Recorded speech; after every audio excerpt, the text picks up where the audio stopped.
5 cursed cars in America that left a trail of death. What if a machine just metal, glass, and rubber could actually hold a grudge? What if some cars, born from assembly lines, left behind nothing but a trail of death? From bullet-riddled getaway cars that became a rolling tomtow, the Hollywood hearthrobby's Porsche that seemed to keep killing even after it was wrecked, these are the stories of America's most cursed cars. Today we're recounting down 5 vehicles that are more than just urban legends. They are mobile death traps with a real body count. Some cars are just unlucky. You know the type, they're always in the shop. They get a fender bender, or maybe they just never run quite right. But a handful of vehicles in American history have earned a much, much darker reputation. These aren't just lemons, they're legends. Infamous for the tragedy and death that seems to ride shotgun wherever they go. They're at the center of ghost stories, cautionary tales, and horrific accidents. In this countdown, we are digging into the true stories and terrifying folklore behind 5 of the most cursed cars ever hit the American highway. We'll separate the cold, hard facts from the fiction and find out how these machines became welded to legacies of tragedy. Number 5, the Kennedy Death Car SS-100X. Kick off our list is a car that became a symbol of national trauma, the presidential limousine, known to the Secret Service as SS-100X. This was no ordinary car. It was a custom-built 1961 Lincoln convertible, delivered to the White House in 1961 and stretched and heavily modified for President John F. Kennedy at a cost of nearly $200,000. Finished in a deep navy blue, it served as a rolling emblem of a new optimistic era. The car was a marvel, but its open-top design, intended to keep the president visible and accessible to the public, would become its most tragic flaw. On November 22, 1963, as a motorcade rolled through Dallas, Texas's 100X was transformed from a stately limousine into a mobile crime scene. The shots rang out didn't just assassinate a president. They forever cursed the vehicle in the eyes of the public, turning it into a macabre relic of a day that shook America to its core. After the assassination, the cars was impounded as evidence.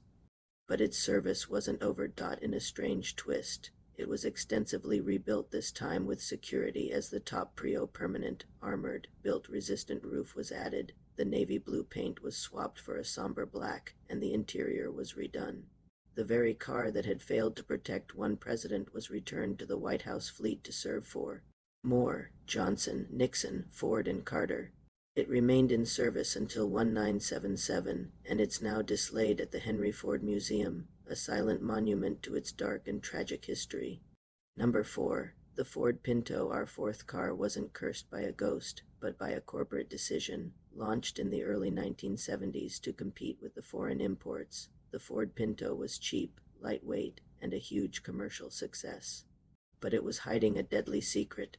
Because of its design, the fuel tank was located behind the rear axle, leaving it dangerously exposed in rear-end collisions. In crashes, even at low speeds, the fuel tank could be punctured, causing the car to explode into a fireball. The scandal that followed wasn't just about a design flaw. It was a Booth allegation that Ford was fueled by the leak of an internal document that became known as the Pinto Memo.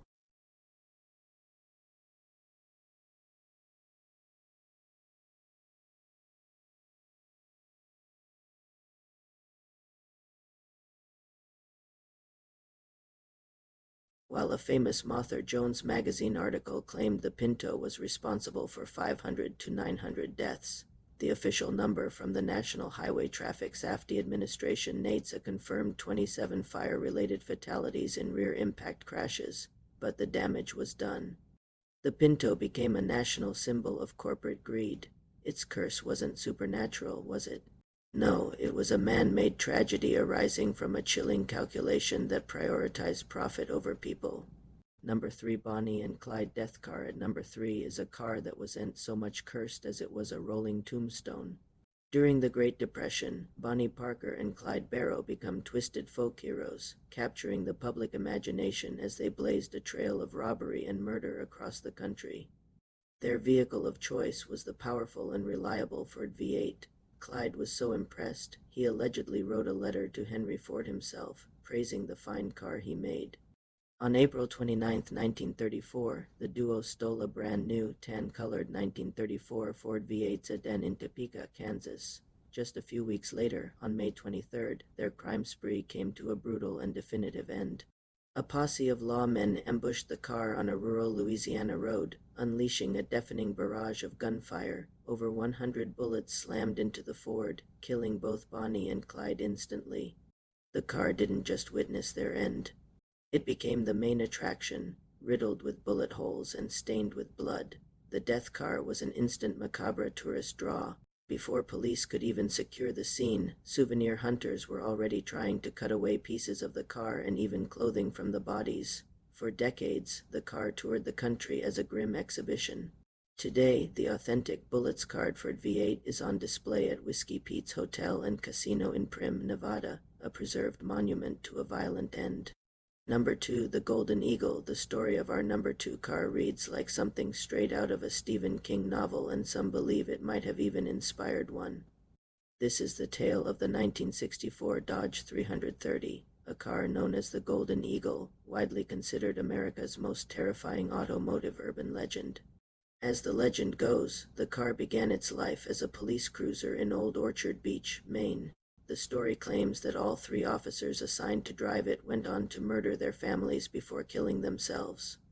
After this horrifying string of events, the police department sold the car, but the Golden Eagle's reign of terror was supposedly far from over. The legend alleges that a wave of bizarre and gruesome deaths followed the car for years. Vandals who targeted it were said to have met with horrible fates. One was reportedly decapitated by an 18-wheeler. Others were struck by lightning, and some became victims of yet another murder-suicide as high as 32. The story continues that in the late 2000s a group of church members, believing the car was possessed, chopped it into pieces and scattered the parts across different junkyards to finally end the curse. So here's the thing about this story. It is widely considered a powerful piece of modern folklore, despite the chilling details. There are no verifiable police reports of news articles to back up these claims. The narrative has been mainly promoted by the car's owner. Fact or fiction, the legend of the Golden Eagle has centralized its place as the story of the most evil car in America. Number 1. James Dean's Little Bastard, and now the number 1 most cursed car in America, the legendary 1955 Porsche 550 Spider known as Little Bastard. Its story begins with the iconic Hollywood rebel, James Dean. An avid amateur racer, Dean bought the sleek, silver Porsche just 9 days before his death. The nickname, Little Bastard, was reportedly given to him by a studio executive. The car seemed to have a sinister vibe from the start. Just a week before his death, Dean showed the Porsche to actor Alec Guinness, who had a chilling premonition. Guinness later said he told Dean, "If you get in that car, you will be found dead in it by this time next week." On September 30th, 1955, that grim prediction came true. While driving to a race in Salinas, California, Dean collided with another car on Route 466. He was killed instantly, but the curse of Little Bastard was just getting started. A famous car customizer, George Barris, bought the mangled wreck, and this is where the legend explodes. The stories claim that when the engine was put in another race car, its new owner was killed when he lost control and hit a tree. The stories claim that when the engine was put in another race car, its new owner injured in a separate racing accident. The 2 tires Barris sold from the wreck allegedly blew out at the same time, causing their new owner's car to run off the road. The legend spirals with even more bizarre events. The car supposedly fell off a display and broke a bystander's hip. It has reportedly killed a truck driver who was transporting it, and it mysteriously caught fire while in storage. The final chapter came in 1960. While many of these post-crash tales are thought to have been embellished or even fabricated by Barris for publicity, the combination of celebrity tragedy, a dire warning, and a trail of death makes the story of Little Bastard the most enduring and terrifying cursed car legend in American history. From a presidential limousine marked by tragedy to a celebrity sports car with an apparent thirst for distraction, these vehicles have driven themselves into American folklore. They're a powerful reminder that behind the chrome and steel, some machines become forever linked with the darkest part of our history and our fears. Whether you believe in curses or chalk it all up to coincidence and great storytelling, the tales of these fave cars have left an undeniable trail of death and mystery. So what do you think? Are these cars truly cursed?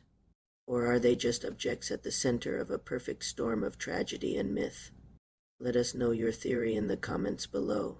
Thanks for our likes and subscribing. Join us on the dark side of the highway.